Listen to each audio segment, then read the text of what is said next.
I think I've spoken to you before. I like your T-shirt. This is very accurate.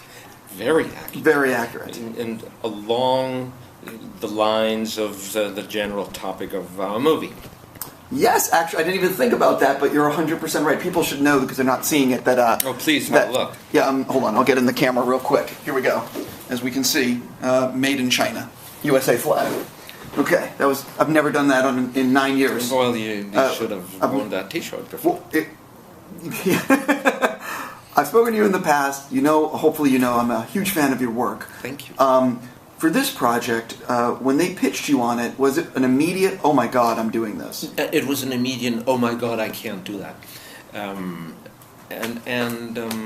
know, just from, I always take the script seriously.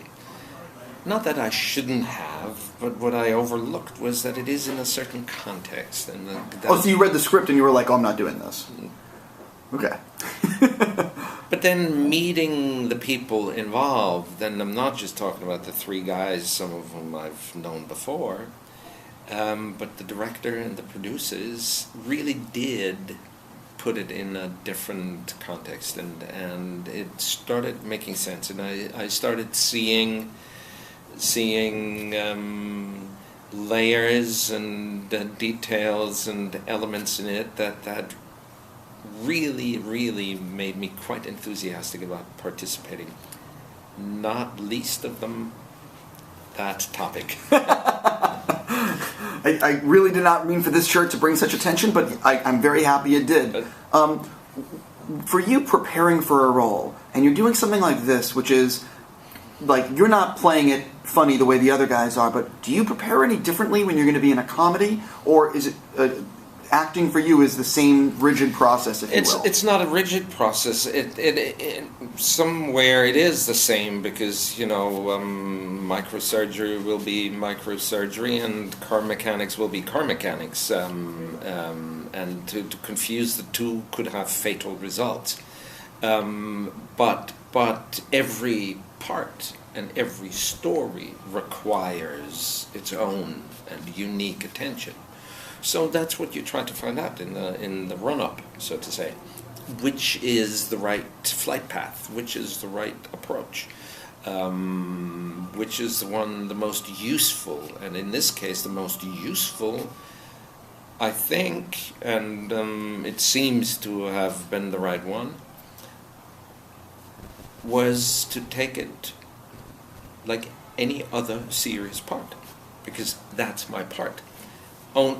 Only in the context it hopefully is funny, but the context is not really, you know, what I do. I'm just responsible for the part. So I consider myself responsible for the seriousness, for the straight thing, for the, you know, apart from the fact that it is a mechanical necessity for comedy that you have the serious and straight guy. One of the things that I found, especially looking at the bloopers in the movie, is that the three of them, I would imagine there's a lot of takes that are ruined from people laughing. Or do you not find that to be the case? Well, I actually didn't find that to be the case.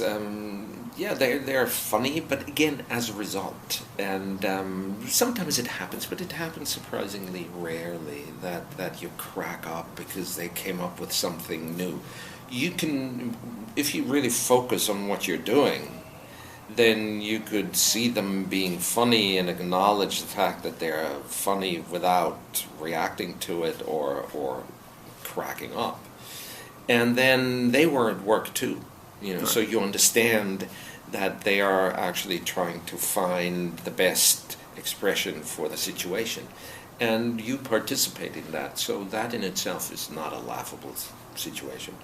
I'm curious how you've changed as an actor in the way you do prepare for a role from when you first started to where you are now. Have you maintained a very similar routine, or has it been adapted as you've gotten further into being an actor? Well, of course, yeah, you develop, and if you don't, you should do something else. As simple as that. Well, let me rephrase then. Is it now you feel more comfortable taking on a role where you do maybe less work, or do you do even more work now? No, I do more because I know more about how wrong things can go. and not only how things can go wrong, but how wrong they can go.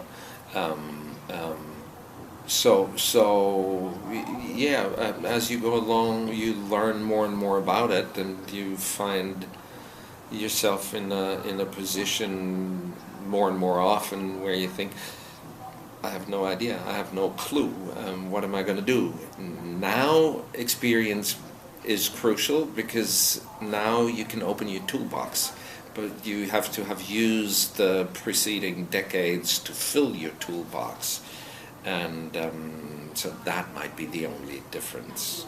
Yeah. One of the things I'm so looking forward to next month is Tim Burton's Big Eyes, because it is not a typical Tim Burton movie of recent years where it's fantasy, filled with CGI and effects. It's a real story. I'm very excited about this because I'm a huge fan of his work. What was it like being a part of that, making the movie, and what was it like collaborating with Tim? You see, I consider this a typical Tim Burton movie. Because how could it not be? It was Tim Burton. I don't mean it like in this. I know exactly. I just picked up on it. Yeah, no, I know exactly what you mean, and I'm grateful for it sort of throwing me that ball, so I can bounce it back. Right. And it is very much a typical Tim Burton movie, because it might not have the branding so much, it might not have the Tim Burton, I don't know, whatever it is, I don't even think about it, because I loved working with him for these reasons. Everything he does is typically Tim Burton. He doesn't submit to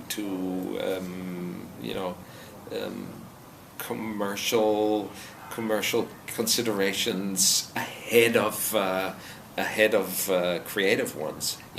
He is the true artist, and the way he expresses himself, you have to live up to the occasion. The way he demands to fulfill that expectation, that he or that hope rather, and that trust that he puts in you by casting you, and so it's, apart from the challenge, it's wonderful to see him exercise his marvels. Have you seen a rough cut yet, or the film? No, I haven't. So you're seeing it for the first time soon? Oh, I certainly hope so. I honestly, I can't wait to see it. My last thing for you, I know you're filming or have wrapped or making your Tarzan right now? Yeah, it's done. Okay, it's so done, yeah. What was it like? I'm a huge, again, I feel like you're working with directors I really respect, and you worked with David Yates. Yeah. And what was it like collaborating with him on this version? He is probably the most circumspect and considerate person on earth. I've noticed that. Yes. You have? Yes. How so? I did a set visit on Harry Potter, and I've spoken to him a few times, and he's just so nice and grounded. Well, it's not just nice. It's beyond nice. It's really no. He really considers the other person's position and point of view, and by position I don't mean in the hierarchy, I mean as a human being in society. He really is, as I said, so circumspect that sometimes I had problems picking up right away what he meant, because now I get it. He doesn't want to just order me around. He sort of offers various perspectives and approaches and considerations to consider for yourself, and then choose amongst them yourself. After I understood, because I'm just an actor. I'm used to being ordered around. After understanding that he refuses to do that, and it's a conscious choice. It's not because he's a weakling. He's everything but. Sure. It's his conscious choice to never infringe upon your process. Can you tell people who you play in the film? No, go and see the movie.